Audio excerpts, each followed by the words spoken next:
Olá, pessoal, tudo bem? Eu vou fazer aqui a gravação de uma prévia aqui do nosso estudo da Escola Bíblica Dominical, né? Lição 31, tá? Pergunta 31, melhor dizendo, o que cremos ser a verdadeira fé, que é o nosso estudo desse próximo domingo, tá? Está aí na sua revista, na página 39, 40 e 41. 39, 40 e 41, né? Eu olhei todo esse material quando eu elaborei a apostila, né? Mas já tem um bom tempo, então agora eu vou estar lendo aqui pela primeira vez junto com vocês. Eu vou compartilhar aqui a gente ir fazendo juntos, certo? Só um segundo. Aqui está, tá? Ah, então vamos lendo aqui e aí eu vou ir compartilhando algumas coisas a respeito, tá bem? Mais uma vez, lembrando, tá bem? O nosso objetivo é passar, de uma forma resumida, né, o conteúdo, tá? Então, assim, você não precisa ficar lendo a revista, lendo todo o material, tá? Destaca aí para ler, né, aquele parágrafo, ou aquela frase, sabe, assim, que você acha mais relevante, tá? Quando tiver ler, pede alguém para ler, tá? Aumenta a participação também, né? Você pede, fulano, lê para mim, né? Lê um versículo, pede alguém para ler versículos, pede para ler. eh, um parágrafo, tá bem? Quando você for ler alguma coisa, falar alguma coisa, uma coisa legal assim é perguntar primeiro, sabe assim? Então, por exemplo, você pede alguém para ler lá o primeiro parágrafo aqui do John Wesley falando. Aí a pessoa lê, aí você já começa. Então, irmãos, isso aqui quer dizer que, sabe assim, calma, sabe? Antes de falar o que quer dizer, você pode perguntar, irmãos, o que que os irmãos entenderam desse texto, tá? O que que os irmãos entenderam do que o John Wesley falou aqui nessa frase, tá bem? Tá? Então, assim, a gente vai estimulando a participação dos nossos irmãos, certo? Vamos do começo, então. O que cremos ser a verdadeira fé, tá? A primeira coisa é o que é a pergunta, tá? E aí eu sempre falo isso, né? Então começa, já que o nosso título já é uma pergunta, você já pode começar perguntando, tá? Pergunte para os irmãos ali o que que é a verdadeira fé? O que que nós cremos? O que que nós entendemos que é a verdadeira fé? O que é a verdadeira fé, né? Nós somos uma igreja que falamos de fé, né? Que falamos da fé. Mas o que que é a verdadeira fé, tá? Essa é uma boa pergunta que normalmente a gente não faz, né? Normalmente a gente não fala sobre isso. E com certeza muitas pessoas, ao falarem sobre isso, vão se embananar, tá? Então, o que que você me diria, tá? Porque a gente fala, a nossa fé é verdadeira, beleza, mas qual que é a nossa fé? No que nós cremos? Né? Como que você resumiria numa frase a verdadeira fé? Tá bem? Então, essa é a primeira coisa. Vamos lá, a nossa resposta aqui. A resposta apresenta o credo apostólico, né? Ele diz assim: tudo que nos é ensinado pelo Evangelho. Então, o que é a verdadeira fé? Tudo aquilo que nos é ensinado pelo Evangelho. E ele diz: o credo apostólico expressa o que cremos com as seguintes palavras. Então, na resposta aqui, ele vai apresentar o credo apostólico como um resumo daquilo que nós cremos, daquilo que nós chamamos de verdadeira fé. Tá bem? Então, a gente fala várias vezes o credo apostólico nos cultos, os irmãos já conhecem bem, tá? Mas só repetindo. O credo apostólico, né? Cremos em Deus Pai, Todo-Poderoso, Criador dos céus e da terra, e em Jesus Cristo, seu Filho unigênito, nosso Senhor, que foi concebido pelo Espírito Santo, nascido da Virgem Maria, padeceu sob Pôncio Pilatos, foi crucificado, morto e sepultado. No terceiro dia, ressuscitou da morte, ascendeu ao céu e está sentado à destra de Deus Pai Todo-Poderoso, de onde virá para julgar os vivos e os mortos. Cremos no Espírito Santo, na Santa Igreja Cristã, na comunhão dos santos, no perdão dos pecados, na ressurreição do corpo e na vida eterna, tá? Aqui já começa uma questão muito importante que o John Wesley vai abordar no comentário dele. É isso aqui a verdadeira fé? Não.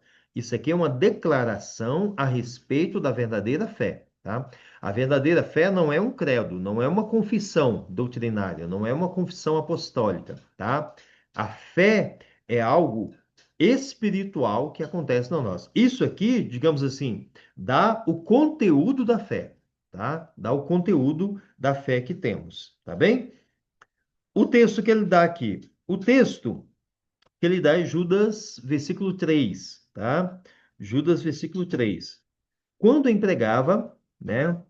Quando empregava toda a diligência em escrever-vos acerca de nossa salvação comum, foi foi que me senti obrigado a me comprometer convosco, a me corresponder convosco, exortando-vos a batalhardes diligentemente pela fé que uma vez por todas foi entregue aos santos. Esse versículo aqui, ele não traz apresentando qual seria a verdadeira fé, tá? Ele não responde a pergunta. Se você percebeu isso, né? O que que ele vai falar? Ele vai falar da importância de batalharmos pela fé, ou seja, de defendermos a fé cristã, tá? Então, o versículo aqui, o texto bíblico de Judas, já vai um pouquinho à frente, tá? É como se estivéssemos falando, nós não apenas precisamos saber qual é a verdadeira fé, nós não apenas precisamos ter a verdadeira fé, mas também batalhar diligentemente pela fé. O que que é batalhar pela fé? É defendê-la, tá? É defender. Nós somos arautos da fé, nós proclamamos a verdadeira fé e defendemos. É o que a gente chama de apologética, né? O que que é a apologética? É a defesa da fé, sabe? É você saber argumentar de forma coerente, de forma profunda, na defesa da sua fé, tá? Muito crente não sabe, tá? Muito crente fica, pô, no aperto para qualquer questionamentozinho que vem acerca da fé, ele fica lá em crise, tá? Então, ou seja, isso é errado, isso é pecado, tá? Uma vez que cremos em Cristo, temos a verdadeira fé e anunciamos a verdadeira fé, cabe-nos também defender, batalhar diligentemente pela fé. Tá, aí você pergunta, tá, pastor, mas qual um texto na Bíblia que poderia, digamos assim, apresentar o conteúdo dessa verdadeira fé, tá? Eu lembrei de 1 Coríntios 15, 2 a 4, tá? 1 Coríntios 15, 2 a 4, em que Paulo fala assim: por meio deste evangelho vocês são salvos, desde que se apeguem firmemente à palavra que lhes preguei. Caso contrário, vocês têm crido em vão. E aí no verso 3 e 4 ele diz: Pois o que primeiramente lhes transmiti foi o que recebi. Dois pontos. Que Cristo morreu pelos nossos pecados, segundo as Escrituras, e foi sepultado e ressuscitou no terceiro dia, segundo as Escrituras. Tá? Isso aqui é o resumo mais resumo do conteúdo da verdadeira fé, tá? O conteúdo da verdadeira fé é o quê? É a afirmação que Jesus Cristo morreu pelos nossos pecados, segundo as Escrituras, ou seja, cumprindo profecias feitas acerca disso muito antes, foi sepultado, ou seja, ele foi lá enterrado, tá?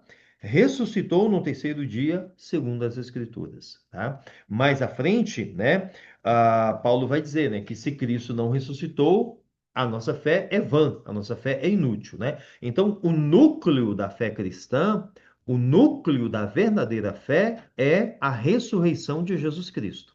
Tá? Então, nós cremos na ressurreição de Jesus, que Jesus morreu pelos nossos pecados, foi sepultado, ressuscitou ao terceiro dia, tá? Essa é o conteúdo mais conteúdo, o tutano da fé cristã, tá bem? E aqui a gente não vai fazer um estudo sobre isso, né? Mas basicamente o texto traz três coisas, né? Primeiro que é por meio desse evangelho que somos salvos, né? E aí por meio desse evangelho ele está querendo dizer o quê? As pessoas precisam ouvir esse evangelho para crer nessa mensagem e ser salvos, tá? Então o evangelho é um instrumento, sabe assim, é a causa instrumental, por assim dizer, para que conduz à salvação, né? Em Romanos, Paulo vai dizer, né? Como eles vão crer se ninguém prega o evangelho, tá? Então, o evangelho é essencial para que as pessoas possam crer, para que as pessoas sejam salvas. Mas não basta saber a fórmula do evangelho, né? Não basta que recitar o credo apostólico, né? E falar, eu entendi no credo, eu entendi o credo apostólico. Não, tá? Nós estamos falando de crer nisso. E nas palavras de Paulo aqui ele diz: desde que nos apeguemos firmemente a ele, tá? Então não basta você conhecer o conteúdo da fé, você precisa se apegar firmemente a esse conteúdo da fé, tá? Ou seja, realmente se apegar a isso, tá? E aí, qual é o conteúdo dessa fé? Aí é o que ele diz no versos 3 e 4, né? Que Cristo Jesus morreu pelos nossos pecados, foi sepultado e ressuscitou ao terceiro dia. Certinho? Vamos lá. É, Aí nós temos dois comentários, tá? Tem um comentário do John Wesley, tá? E o comentário do Carson, D.A. Carson, tá bem? O comentário do Wesley é um comentário simples, tá? É sempre bom lembrar, né, que esses caras mais antigos, né, tem uma linguagem mais rebuscada, tem uma linguagem um pouquinho mais desafiadora, tá? Mas no caso aqui nem se aplica. O Wesley é muito simples, tá? Basicamente, o primeiro parágrafo, do que ele está falando? O que é a fé? E ele diz: a fé não é um conjunto de palavras. Isso é muito importante ficar claro, tá? A verdadeira fé não é você recitar o credo apostólico ou 23 credos, tá? A verdadeira fé não é você ter um conjunto de informações. Ah, Jesus veio em carne, nasceu de uma virgem, morreu na cruz, foi sepultado, ressuscitou ao terceiro dia, subiu aos céus. Pronto. Isso é fé. Não. Isso é, digamos assim, o conteúdo informativo, né, da fé, tá? Mas a fé não é isso, tá? Então, a primeira coisa que o Wesley fala é isso, né? Na segunda frase dele, na terceira frase, ele diz: uma série de opiniões não constitui a fé cristã, tá? Você ter as opiniões certas não faz de você um crente, não faz de você um salvo. Há muitas pessoas que têm as informações corretas, mas não têm a verdadeira fé, tá? Então é muito importante deixar isso claro para todo mundo, tá? Você afirmar coisas corretas sobre Deus, sobre Jesus Cristo, não faz com que você tenha fé salvadora. E aí ele continua. No segundo parágrafo, ele começa falando a mesma coisa, né? Continua nesse argumento, até que ele diz assim: ele fala, né? Você pode crer, concordar com 3 ou 23, ou até com o Novo Testamento inteiro, mas não ter a fé cristã de modo algum. E aí ele diz: fé cristã. Ah, tá aqui, né? Deixa eu ficar mais fácil aqui. Aqui, ó. Desculpem que eu estou olhando meio apostila aqui, que eu já fiz as anotações, né? Mas ele vai falar aqui, ó, né? Isso aqui, ó. Ó. Fé cristã é a divina evidência ou convicção trabalhada no coração de que Deus se reconciliou comigo por meio de seu Filho, tá? Para ficar mais simples, eu vou destacar apenas só isso, tá? Olha aqui, tá? Então, o Wesley começa falando, né? Uma série de opiniões não constitui a fé, tá? Você pode concordar com 3 ou 23 credos, ou até com o Novo, com o Antigo e com o Novo Testamento inteiro, e ainda assim não ter fé cristã, tá? E aí ele vai dizer, fé cristã é o quê? O que é a verdadeira fé cristã? Fé cristã é a divina evidência ou convicção, né? É a divina convicção trabalhada no coração de que Deus se reconciliou comigo por meio de seu Filho Jesus. O que que é fé, nas palavras de Wesley? É eu ter uma divina convicção na minha alma de que Deus se reconciliou comigo através de Jesus Cristo. É isso, tá? Então, há muitas pessoas que podem afirmar o credo apostólico, ler o Novo Testamento e falar, nossa, é isso aí, mas não ter essa convicção no coração, tá? Não ter essa evidência no coração, tá? Não crer de fato que foi reconciliado por Deus. E aí, mais à frente, ele vai dizer, né? No sentido cristão, crer, portanto, é andar na luz da eternidade. Né? Aquele é um pouco poético, né? Ter visão clara e confiança no Todo-Poderoso, reconciliado comigo mediante o Filho de seu amor, tá? Então, eu tenho uma confiança em Deus, por quê? Não porque Deus me ama, tá? Deus ama um monte de gente que vai queimar no inferno, tá? O amor de Deus não é base da nossa confiança, tá? Muita gente que é amado por Deus que vai para o inferno, e aí?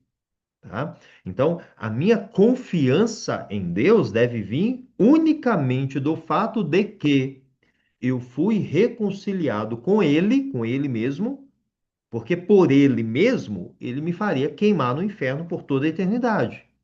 Mas eu só não vou queimar no inferno por toda a eternidade, porque eu fui reconciliado com Ele mediante o Filho de seu amor, mediante Cristo, né?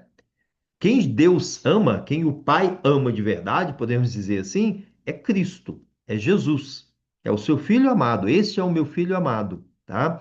Através do sacrifício desse Filho amado, que eu fui reconciliado, tá? Isso é a verdadeira fé, tá? É o que nós entendemos como verdadeira fé, ou seja, a reconciliação através do sangue de Jesus Cristo, tá? Esse Jesus que veio em carne, que morreu pelos meus pecados, que foi sepultado, que ressuscitou ao terceiro dia e que subiu aos céus, está sentado à direita de Deus, através do sacrifício dele, eu sou reconciliado com o Pai Celestial e por isso eu tenho alegria, eu tenho esperança, eu tenho vida eterna. Esse é o conteúdo da verdadeira fé.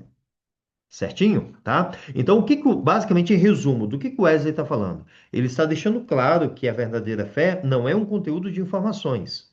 Não é você ter as informações corretas, tá? Mas você ter uma convicção em seu coração de que você foi reconciliado com o Pai mediante o Filho. Certo? Vamos lá. É, O Carson aqui. O Carson já é um teólogo ah, de agora, né, contemporâneo, e ele, assim, é muito bom. Se você puder comprar um livrinho do Carson, D.A. Carson, ele é fantástico. Vamos lá, do que ele fala? Primeiro, ele começa aqui trabalhando, ele vai aqui trabalhar o credo apostólico, tá bem? Então vamos lá, vamos aprender com ele. Cremos em Deus Pai, Todo-Poderoso, Criador dos céus e da terra. Assim começa o universalmente conhecido Credo Apostólico. Falando estritamente, não foi formulado pelos apóstolos. Isso a gente já sabe, né? Eu acho que eu já falei para os irmãos sobre isso, né? Surgiu no segundo século, é chamado de credo apostólico porque o resumo do que é dado no credo reflete a doutrina dos apóstolos, a doutrina do Novo Testamento de forma resumida. É uma das primeiras confissões da fé cristã, mas é tão primitiva e tem sido usada tão amplamente por tantas denominações cristãs de todo o mundo que é uma das coisas raras a unir todos os cristãos em uma crença comum. Basicamente, todos os cristãos de todas as os ramos do cristianismo, por assim dizer, usam o credo apostólico, tá?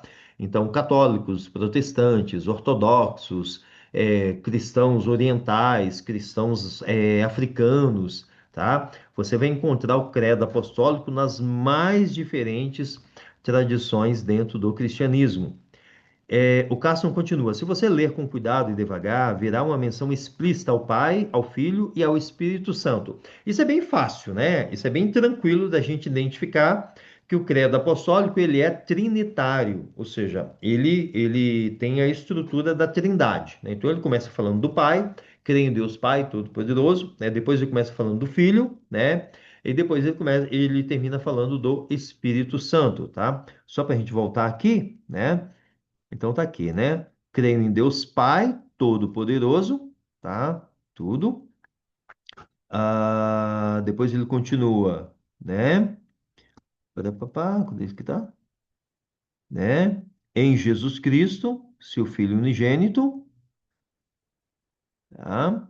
Que foi concebido, papapá, e cremos no Espírito Santo, tá? Então, é isso, né? Então ele tem aqui, ó, a divisão trinitária, né?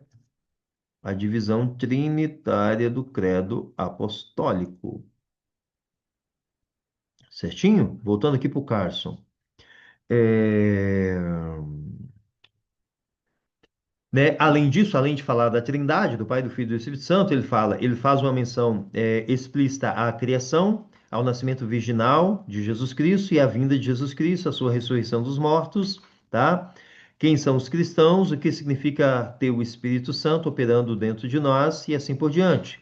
Tudo em um breve compasso que milhões e milhões de cristãos ou memorizam ou recitam a cada domingo. ou às vezes usa como parte do seu culto particular, né? A minha intenção, eu estou bem desorganizado, né? A intenção é a gente recitar a cada domingo, tá? Mas não tenho feito tanto isso. É, é importante relembrar que os credos são formados, pelo menos em parte, pela era em que foram formulados. Não porque a Bíblia mude, mas porque as palavras, as perguntas que fazemos sobre a Bíblia mudam um pouquinho de tempos em tempos. Isso é bem importante. Principalmente entre os batistas atualmente. Tem muita gente que fica reclamando, dos credos apostólicos, das confissões. Por que que a gente precisa de um credo apostólico? Ou por que que a gente precisa de uma confissão religiosa, de uma confissão de fé? A Bíblia não é suficiente? Sim, é claro que a Bíblia é suficiente, mas o credo visa responder perguntas específicas que as pessoas estão fazendo. Tá? As confissões religiosas, a própria declaração doutrinária dos batistas atuais tem o objetivo de responder a certas perguntas, tá? Nesse momento, por exemplo, nós já temos um movimento dentro da nossa denominação no intuito de refazer a nossa declaração doutrinária. Por quê? Porque a declaração doutrinária que temos, ela é muito antiga, tá? Ela foi feita há muito tempo, tá? E atualmente a gente lida com uma série de questões relacionadas à sexualidade, ao comportamento, à sociedade, uma série de questões, casamento, divórcio hoje, por exemplo, é uma coisa assim muito mais comum no nosso meio. Então, assim, você precisa as questões éticas relacionadas à tecnologia, ao avanço da ciência, sabe assim tal? Então, faz com que surjam novas questões, né? Novas questões doutrinárias, né? Eu estava lá no encontro de pastores e um pastor estava comentando lá, por exemplo, né? De um senhor de uma pessoa, por exemplo, que fez uma cirurgia de mudança de sexo e aí depois ela se apaixonou por uma outra pessoa lá, então ela era tipo um homossexual, mas um transexual também. Aí depois ele se converteu, sabe assim tal. Mas é engraçado que ele conta a história e fala assim, cara, e parece o negócio vai bagunçando na sua cabeça e você meio que já não sabe do que você está falando. É como se você precisasse pegar no papel e escrever, não, é isso, depois é isso, depois é isso, depois é isso, sabe assim tal. E é uma realidade, por exemplo que não havia, né, a realidade de mudança de gênero, de mudança de sexo, que você não tinha há 100 anos atrás, tá? Quando a gente teve a declaração doutrinária. Então, as confissões de fé, as declarações doutrinárias, elas vêm para responder perguntas que está sendo feito naquele momento, tá? Relacionado à sociedade, à família e aquilo que está acontecendo no mundo. E é isso que o Carson vai falando aqui, tá? E ele fala, né? Outras declarações de credo, por exemplo, feitas na época da Reforma, no século XVI, formulam e correspondem às perguntas feitas né, de um modo ligeiramente diferente. Mas o credo apostólico é declarado regularmente pelos cristãos em todo o mundo, porque foi escrito em uma época tão remota que foi usado muito antes de as divisões doutrinárias importantes se estabelecerem. Dentro dessa estrutura, habilmente, ele sumariza o evangelho em poucas sentenças, tá? De alguma forma, é uma tentativa do segundo século de recapitular o que lemos, por exemplo, nos primeiros versículos de 1 Coríntios 15, que eu já citei aqui para vocês, né? Que em si é um credo muito simples, né? Como eu falei, né? 1 Coríntios 15, principalmente os versículos 3 e 4, que é o resumo do resumo da fé cristã. Certinho? Então vamos lá. Paulo pergunta: o que é o Evangelho? Bem, primeiro, Cristo morreu por nossos pecados, conforme as Escrituras, e depois diversas coisas são acrescentadas e apresentadas e acrescentadas. Aqui eu repeti duas vezes, né? Diversas coisas são acrescentadas e acrescentadas.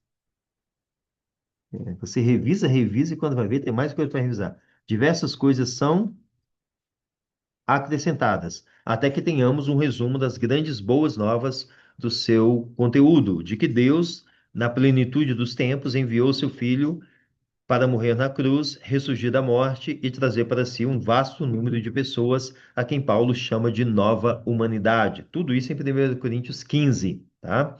Portanto, quando nos ajuntamos para o culto público do dia do Senhor e recitamos o credo, lembre-se de que, por trás dessas meras palavras, estão 2000 anos de história cristã.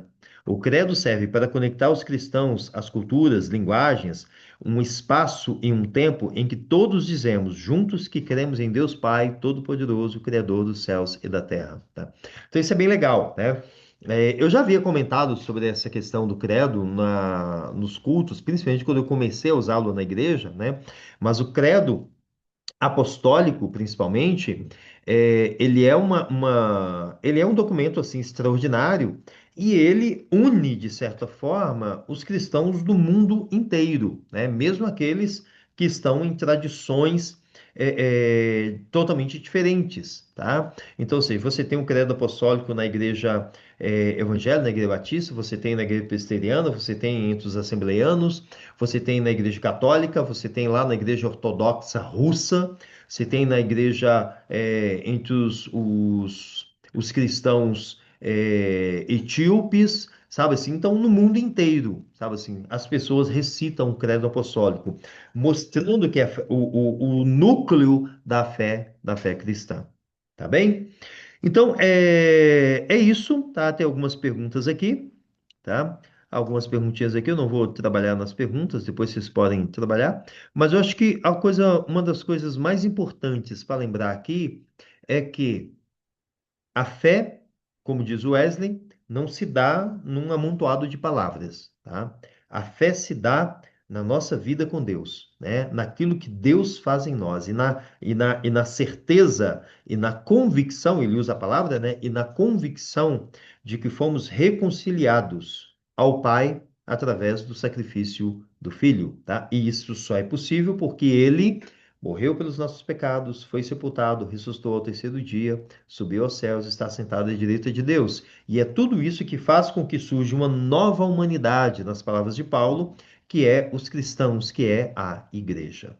Certo, gente? Eu queria dar uma passada com vocês aqui, por isso eu estou aqui sem marcar o tempo, nem sei há quanto tempo eu estou falando, tá? Mas estudem, compartilhem, conversem sobre isso. Qualquer dúvida pode me mandar aqui, tá?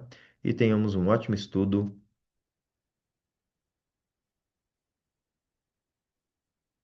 no domingo, tá bem? Eu coloquei aqui, eu tinha me lembrado do Você Sabia, que tinha aqui nesses textos. Onde que tá o Você Sabia? Tirei daqui. Ah, não, tá aqui embaixo.